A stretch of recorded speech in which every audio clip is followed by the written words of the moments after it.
వాళ్ళు ఓటర్లు కాదా? వాళ్ళు భారతీయులు కాదా?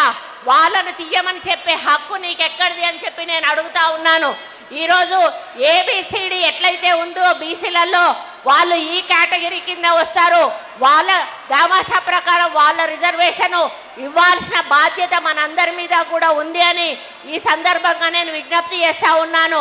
మరి ఈరోజు మన హైదరాబాద్లో టీఆర్ఎస్ బీఆర్ఎస్ కవిత మరి ఈరోజు నేను పార్టీ నుంచి బయటకు వస్తా ఉన్నా, బీఆర్ఎస్ పార్టీతో నాకు సంబంధం లేదు అని ఆమె ధర్నా చేస్తా ఉన్నది. ఆమె ధర్నా చేయడం అనేది ఒక జోక్ అని చెప్పాలి. మనకిది ఒక పెద్ద మరి ఈ సంవత్సరానికి ఒక పెద్ద జోక్ అని చెప్పాలి. ఎందుకంటే 2004 తెలంగాణ వచ్చినప్పుడు నేను టీఆర్ఎస్ పార్టీ ఎమ్మెల్యేను, 4వసారి గెలిచిన. మరి ఆ రోజు నాకు మంత్రి పదవి ఇవ్వలేదు. ఒక మహిళగా ఆ రోజు కవిత మాట్లాడలేదు. మరి మహిళకు మంత్రి పదవి ఇవ్వలేదు అని అడగలేదు. ఒక బీసీ మహిళకు ఎందుకు మంత్రి పదవి ఇవ్వలేదు అని అడగలేదు.